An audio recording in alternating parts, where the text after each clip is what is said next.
Olá, minha igreja! Eu estou convidando vocês para louvar o Senhor comigo. Um beijo! Como está meu coração? Como ele está? Se ele está vermelho, é porque está limpinho.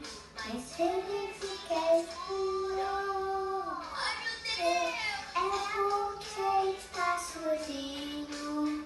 Então, maminha, vamos se adivinhar. Se eu brigar com meu irmão, vai dar dor no coração. Se não for pendente, meu coração fica doente.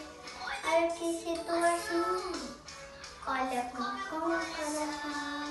Somente Deus pode limpar meu coração. Faz tum-tum, faz tum-tum, coração faz tum-tum-tum. Faz tum-tum, faz tum-tum, coração faz tum-tum-tum. Olá, meus queridos e amados irmãos, que bênção estarmos mais uma vez juntos. E eu te pergunto logo para iniciar a nossa reflexão: você sabe quais são as aflições da sua vida? Você tem noção do que é uma aflição? A aflição é um ato que acontece, uma atitude que acontece, que pode ser pessoal ou coletiva, que tira a sua paz. Então é simples. O que tem tirado a sua paz? Tudo aquilo que tira a sua paz é uma aflição. Jesus Cristo, em João capítulo 16, no verso 33, o discípulo João escreveu um dos textos mais maravilhosos e que nos dá esperança, que nos dá ânimo e que nos dá uma certeza que em Cristo nós temos a capacidade de vencer o mundo. Em João 16, no verso 33, a palavra de Deus diz assim: tenho-vos dito isto, para que em mim tenhais paz. No mundo tereis aflições, mas tende bom ânimo. Eu venci o mundo. Você sabe o que tem te afligido? Você sabe, tem conhecimento das razões por que você está sendo afligido nesse exato momento? Toda aflição tem uma razão. Sendo ela agradável ou não, ela tem uma razão. A aflição tem um poder muito grande de adaptar-se ao tempo que ela está. No século XIX, no século XVIII, nos séculos anteriores a este, as gerações daquele tempo tiveram aflições diferentes da nossa. E hoje temos aflição diferente do futuro.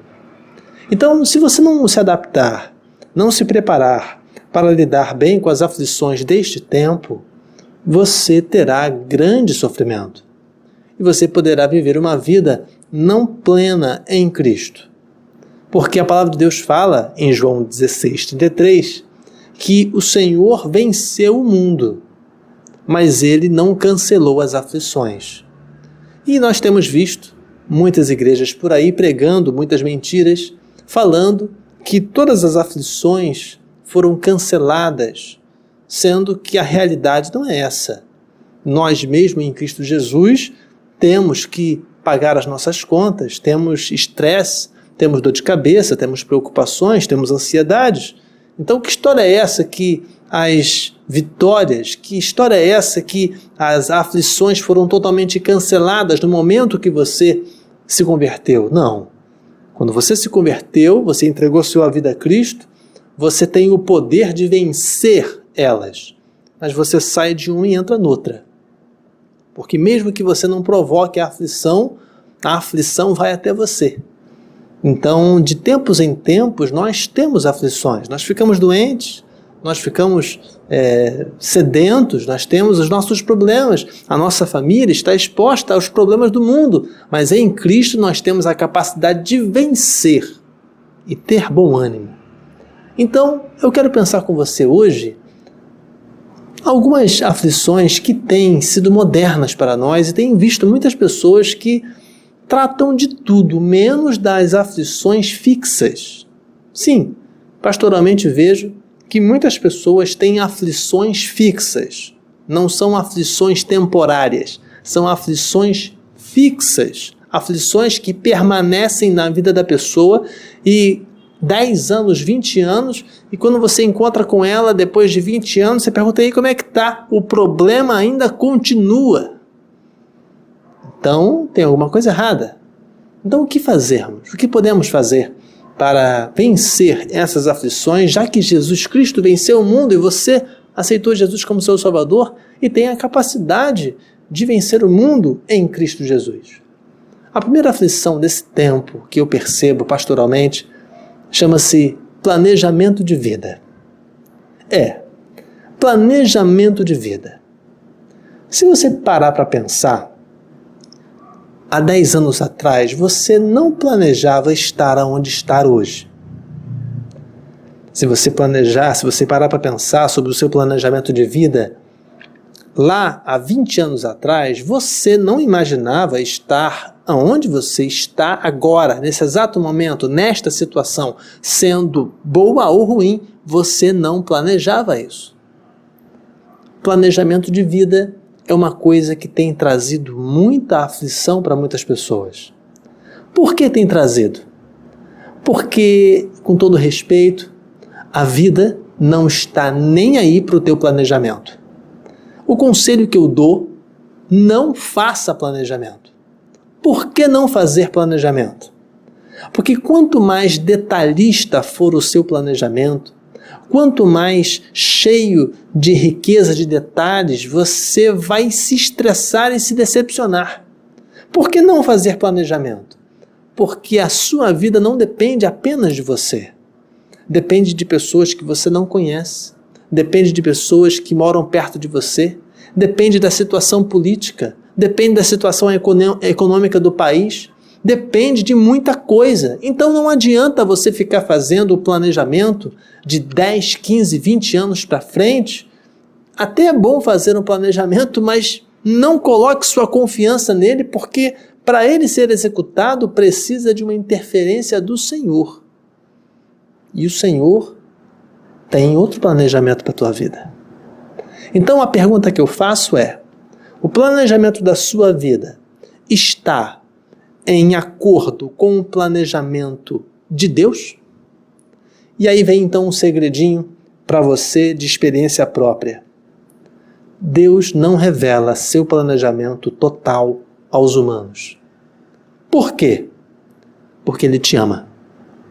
Se Ele falar todas as coisas que tem planejado para você no futuro, você ou vai se desesperar, ou vai se estressar, ou não vai concordar.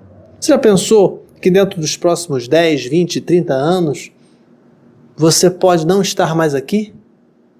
Já pensou se você soubesse a data do seu falecimento? Como seria terrível? Então, pelo amor que Deus tem por você, Ele não fala todo o planejamento dele. Ele pode te falar uma ordem, Ele pode te falar um objetivo, mas o planejamento todo Ele não falou, nunca falou. Exatamente porque, por amor e pela nossa finitude, pelos nossos limites, nós não aguentaríamos o planejamento todo de Deus. Então, meu conselho para você evitar uma aflição: pare de fazer planejamento. Porque quanto mais planejamento você faz, quanto mais planos você faz, mais complicada fica a sua vida. Porque às vezes Deus quer que você faça uma coisa e você se apega ao planejamento. Eu não estou falando para você viver uma vida solta, não. Eu só estou falando para você não confiar no seu planejamento. Porque se você hoje está num lugar, está numa situação que você não esperava há 10 anos atrás, não vai me dizer que daqui a 10 anos à frente você estará no lugar ou no jeito que você quer. Então, pelo seu passado, você faz o seu presente, e pelo seu presente você pode imaginar o seu futuro, mas você não pode garantir. Uma outra situação que nos aflige muito e que eu vejo muitas pessoas sofrendo é lidar com pessoas insensatas. Lidar com pessoas insensatas. Nós lidamos com pessoas, nós somos seres sociais. Dependemos de outras pessoas para fazer muita coisa. E percebo que o relacionamento com pessoas tem sido tão difícil, tão complexo, que o número de pessoas insensatas na nossa amizade, na nossa família, na nossa igreja, tem crescido sobremaneira. O que é uma pessoa insensata? O que é ser insensato? Insensato vem da expressão sem sensibilidade no ato, ou seja, não tem sensibilidade ao agir, não tem noção. Uma pessoa insensata não tem noção do tamanho do estrago que faz ao falar, ao agir. É uma pessoa insensata, não tem sensibilidade. E devido à tecnologia que nós estamos tendo nesse tempo, estou vendo muitas e muitas crianças e adolescentes e jovens crescendo num ambiente insensato. Por quê? Porque elas lidam com máquinas. E a máquina não tem sentimento. A máquina não tem um sentimento, a máquina não chora.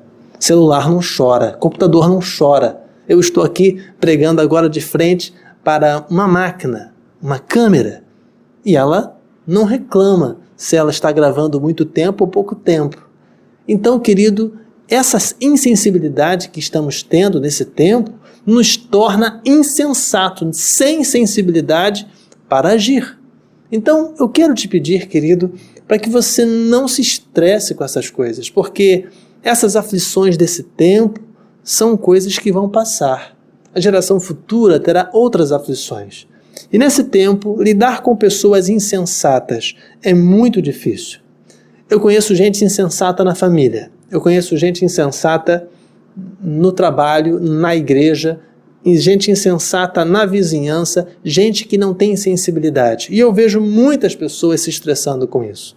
Quero te dar uma dica para poder você vencer essa aflição em nome de Jesus. Lidar com pessoas insensatas. A primeira dica que eu posso te dar é perguntar a você se você não é uma pessoa insensata. Não, que isso, pastor, eu não sou uma pessoa insensata. Bom, gostaria que você perguntasse à pessoa que está ao seu lado, que te conhece, ou alguém íntimo, se você tem sensibilidade ao falar. Se você tem cuidado ao se expressar com o outro.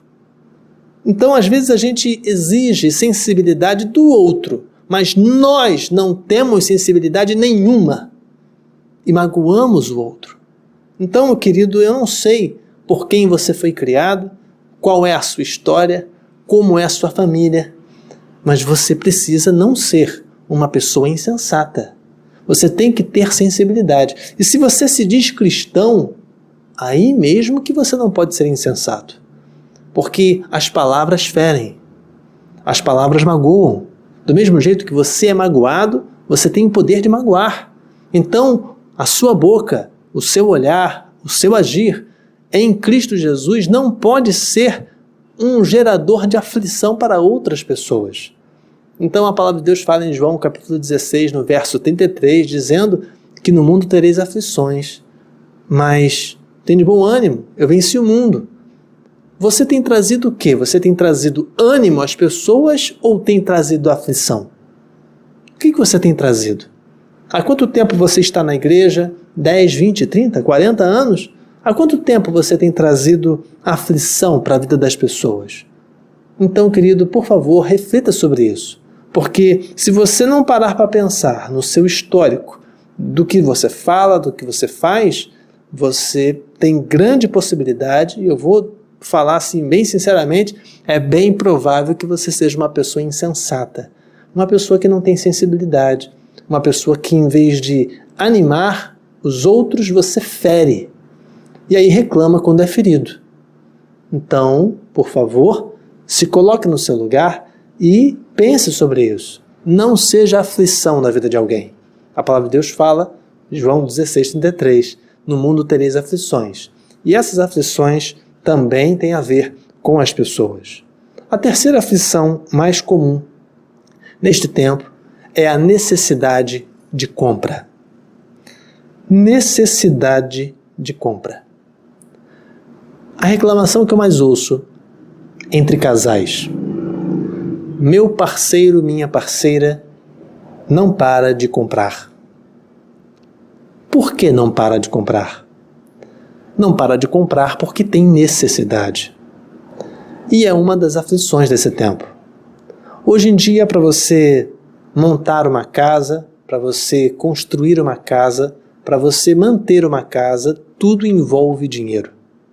Absolutamente tudo envolve dinheiro. E a necessidade de compra, aí nós vamos a um problema econômico que nós temos, né? A economia diz que as necessidades são infinitas e os recursos são finitos. Se você olhar na sua casa hoje, a quantidade de coisas que você tem que comprar é enorme. Se você tem filhos, aí que a conta aumenta mesmo. Se você tem netos, aí que a conta vai lá em cima. Se você tem casa própria, aí a conta vai nas alturas. Se paga aluguel, também vai nas alturas. Então, querido, não importa qual é a sua situação, você sempre terá uma necessidade de compra. E isso traz ansiedade, isso traz problemas financeiros, traz problemas relacionais. Eu já vejo muitos casais se separando por causa de dinheiro, mas não por causa do dinheiro, mas por causa da necessidade de compra. E se não houver um acordo entre as partes, se não houver um equilíbrio, a coisa fica complicada dentro de casa. Então, a necessidade de compra é uma terceira aflição, porque você é avaliado pela sua sociedade, pela sua família, pelo seu poder de compra e não pelos seus princípios.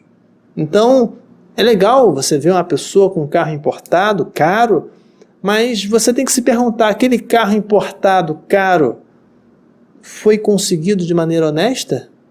Eu particularmente me pergunto isso aqui na minha região. Às vezes eu vejo alguns carros importados caríssimos na mão de pessoas ainda muito jovens. E eu fico me perguntando, será que eu sou ruim de matemática ou é ele que é muito bom? Porque não é possível um garoto, um jovem de 20 anos de idade, ter um carro de R$500 mil e ele ter outros colegas com outras possibilidades, com outras pessoas também envolvidas, com cada um tendo um carro de R$500 mil. Eu acho meio complicado para a região que nós moramos. Alguma coisa tem. E eu posso, com certeza, pensar assim, porque não é normal você ver uma pessoa em grande quantidade viver essa situação. Então, você é avaliado pelo poder de compra. A sociedade, infelizmente, caiu nessa tentação. E isso traz aflição. Então, querido, essa necessidade de compra que você tem não é culpa sua. É uma situação social em que nós, brasileiros, temos caído, infelizmente, nesta tentação de ter sempre a necessidade de compra. Sai o telefone novo hoje, daqui a 2 meses sai outro. E desatualiza aquele outro que você acabou de comprar e você fica ansioso para comprar o novo. Mas o novo só tem um detalhezinho a mais. Então, essa necessidade de compra traz aflição. Os discípulos de Jesus não viveram esse tempo. Eles não viveram a época do iPhone, do Android. Eles não viveram a época do avião. Eles nunca viveram a época do carro. Não, isso é uma coisa nossa, é uma aflição deste mundo, deste tempo. As aflições se adaptam, as aflições se modernizam. E eu quero então pedir a você, tenha atenção nessa aflição, porque é uma aflição comum. Talvez na sua casa você esteja vivendo essa situação de necessidade de compra a todo instante. Não tem dinheiro que dê, não tem valor financeiro que pague a quantidade de coisas que você precisa comprar. Então acalme teu coração. Não precisa comprar tudo agora.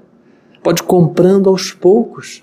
Pode ir comprando durante o mês. Compra tudo à vista de preferência. Compra uma coisa por mês. No finalzinho do ano você vai ver, lá no final do ano você vai ver que você comprou bastante coisa e você não se endividou. Então a necessidade de compra, ela é sempre emergencial. Ela é sempre urgente.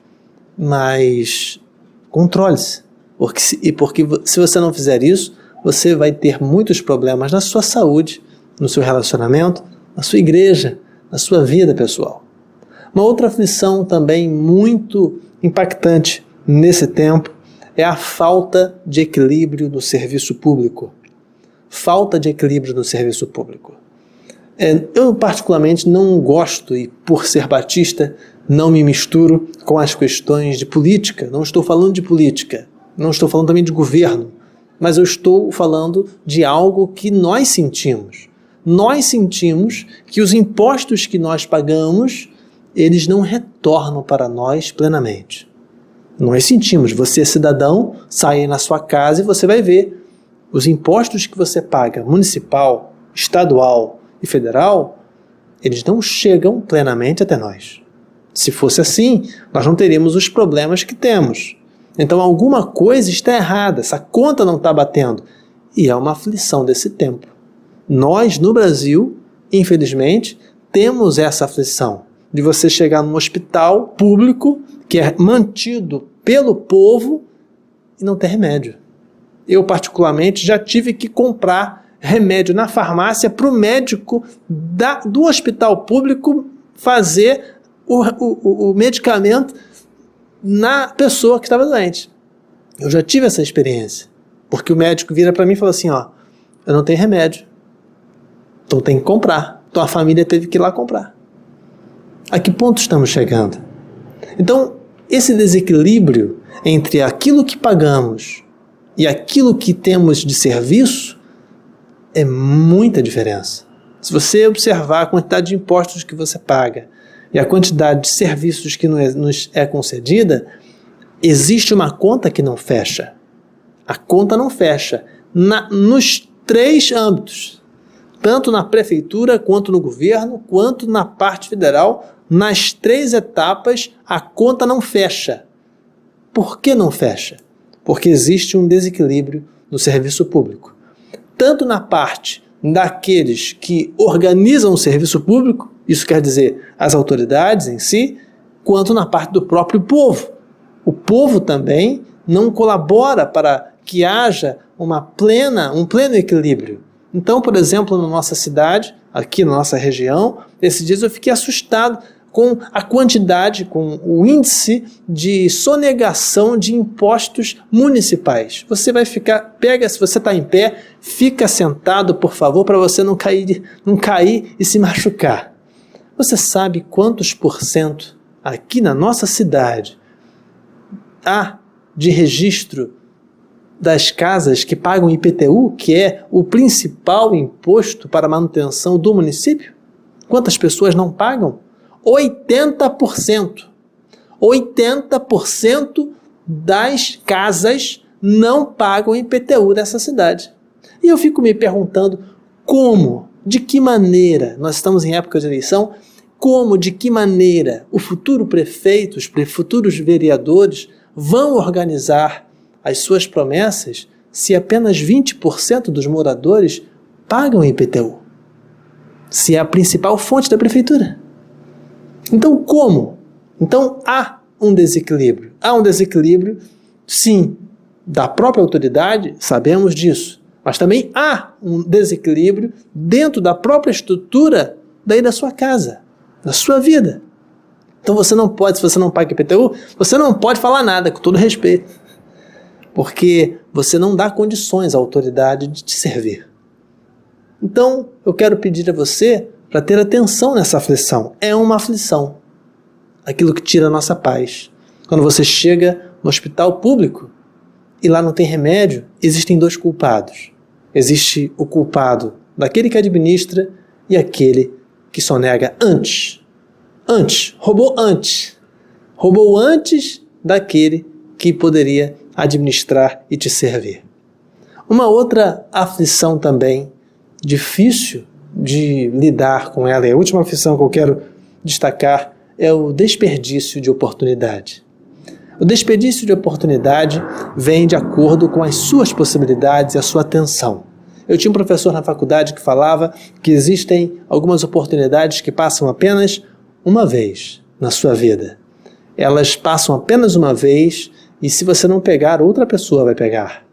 As oportunidades mais honestas, normalmente, elas têm apenas uma vez. E é por isso que a palavra de Deus fala, em Hebreus capítulo 9, verso 27, que o homem vive apenas uma vez.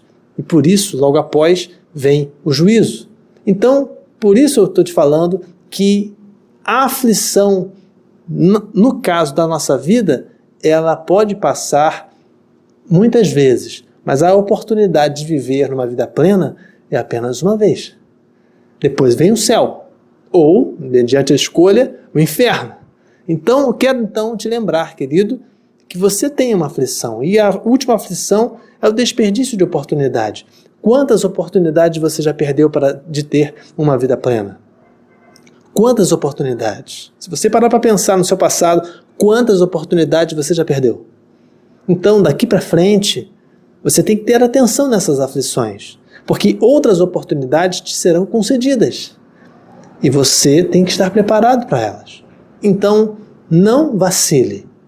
As aflições continuarão. Em João capítulo 16, no verso 33, fala lá que teremos aflições, mas tenha bom ânimo. O Senhor venceu o mundo e nós podemos vencer com Ele no nosso coração. Eu destaquei aqui hoje algumas aflições mais comuns. Eu quero relembrar com você rapidamente que a primeira aflição é o planejamento de vida. Não faça planejamento. Se você fizer muito planejamento, é bem provável que você se decepcione. A segunda aflição é lidar com pessoas insensatas. Você com certeza conhece alguém que não tem muita sensibilidade para lidar na sua vida. Usa a boca de maneira muito complicada, muito agressiva. As suas ações também são agressivas. Por favor, não seja insensato. A terceira aflição é a necessidade de compra. Você tem necessidade de compra? Sim, tem, mas essa necessidade não pode ser desequilibrada. A quarta aflição é a falta de equilíbrio no serviço público. Isso, com certeza, traz muita aflição a você e fica muito complicado. Você tem que saber lidar com essa situação. É uma coisa que nós temos que orar e agir para melhorar a nossa cidade, o nosso estado e também o nosso país. E também a última aflição é o desperdício de oportunidade. Não perca oportunidades que Deus te concede. Por favor, não desperdice, porque as boas oportunidades, normalmente, elas só passam uma vez. E não perca a oportunidade para ser feliz na sua vida em Cristo Jesus. Vamos juntos? Vencendo as aflições. Essas aflições são destacadas nesse tempo, mas o Senhor venceu as aflições, venceu o mundo, e você é capaz, em Cristo, de vencer o mundo, em Cristo, vencer as aflições. Portanto, tenha bom ânimo. Tenha bom ânimo. Essas 5 aflições que eu destaquei, nós temos que ter esperança, trabalhar firmes para que essas aflições deixem ou amenizem nessa vida tão curta que nós temos. Peço a você que você feche seus olhos. Nós vamos orar ao Senhor para que Ele nos dê forças, para que Ele nos dê sabedoria para vencermos essas aflições tão difíceis. Feche seus olhos. Pai, nós te agradecemos a Tua graça, a Tua misericórdia. Dá-nos, Senhor, a Tua sabedoria para lidarmos com essas aflições. São coisas tão práticas que fazem parte do nosso dia a dia, mas nós às vezes nos esquecemos que o Senhor venceu o mundo e nos envolvemos com essas coisas, nos preocupamos, nos estressamos. Ó Senhor, perdoa nossos pecados, abençoa a nossa casa, dá-nos ânimo para vencer essas aflições. Em nome de Jesus amado, amém. Então, queridos, vamos juntos, com ânimo na vontade do Senhor, vencer essas aflições. Nós teremos muitas aflições, mas o Senhor venceu todas elas e nós teremos também a vitória em nome de Jesus. Deus te abençoe e te guarde e te faça cada dia mais vitorioso em frente às suas aflições. Felicidades.